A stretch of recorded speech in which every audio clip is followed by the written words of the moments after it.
क्या बीजेपी के हाथ से जाने वाला है मध्य प्रदेश? मैं नीरज द्विवेदी हूं और आप मुद्दे की बात देख रहे हैं। आज इसी विषय पर हम चर्चा करने वाले हैं।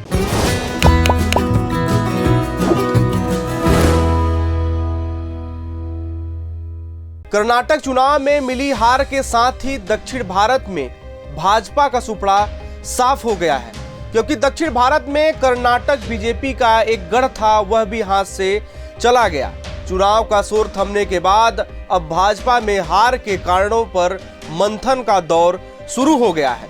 मंथन जरूरी और मजबूरी भी है, क्योंकि इस वर्ष मध्य प्रदेश, राजस्थान सहित कई अन्य राज्यों में विधानसभा चुनाव होने हैं। भाजपा से जुड़े सूत्रों का कहना है कि लोकसभा चुनाव से पहले इस साल के अंत में होने वाले 4 राज्यों के चुनाव में बीजेपी अपनी रणनीति में बड़ा बदलाव करने जा रही है, क्योंकि दक्षिण भारत की हार का असर मध्य प्रदेश में भी दिखाई दे रहा है।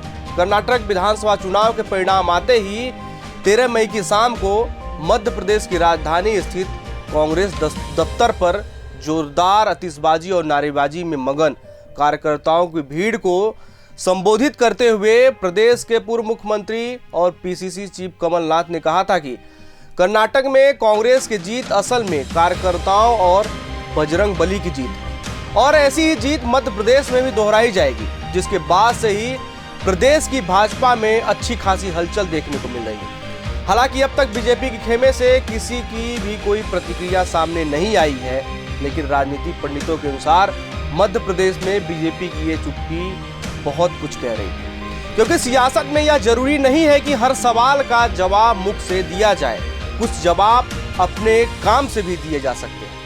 अब समझते हैं कि आगामी दिनों में भारतीय जनता पार्टी अपनी चुनावी रणनीति में बदलाव करके कर्नाटक की हार, मध्य प्रदेश में जीत की राह खोज पाएगी। भाजपा का सबसे बड़ा और लोकप्रिय चेहरा प्रधानमंत्री नरेंद्र मोदी हैं।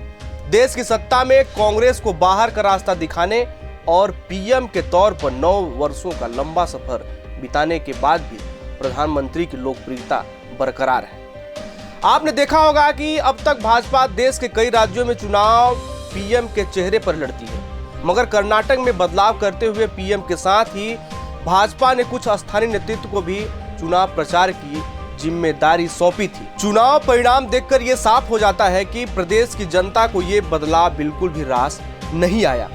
सूत्र तो यह भी बताते हैं कि जरूरत पड़ने पर बीजेपी छोटे दलों के साथ चुनावी गठबंधन के लिए भी तैयार है। कई लोगों का मानना है कि कर्नाटक में एचडी कुमारस्वामी के साथ गठबंधन करने से बीजेपी को कुछ सीटों पर मदद मिलती, परंतु बीजेपी ऐसा करने से चूक गई, जिसका खामियाजा उसे कर्नाटक को गंवाकर चुकाना पड़ा।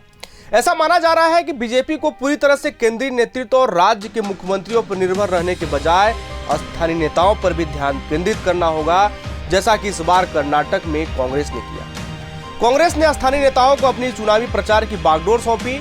इससे सीख लेते हुए आगामी विधानसभा चुनाव में भाजपा स्थानीय नेताओं को भी आगे करेगी। मुद्दे की बात तो यह है कि भाजपा और कांग्रेस दोनों इन दिनों राग अलाप रहे हैं कि हमें अपने ही पार्टी के लोग हरा सकते हैं, कोई दल नहीं। इसका मतलब साफ है कि पार्टियों को भीतरघात की आशंका है। इस बार बीजेपी में भीतरघात की चर्चा भी बड़े जोरों से है। अब देखना यह होगा जीत का दावा करने वाली बीजेपी और कांग्रेस में जनता किसे प्रदेश की कमान सौंपती है।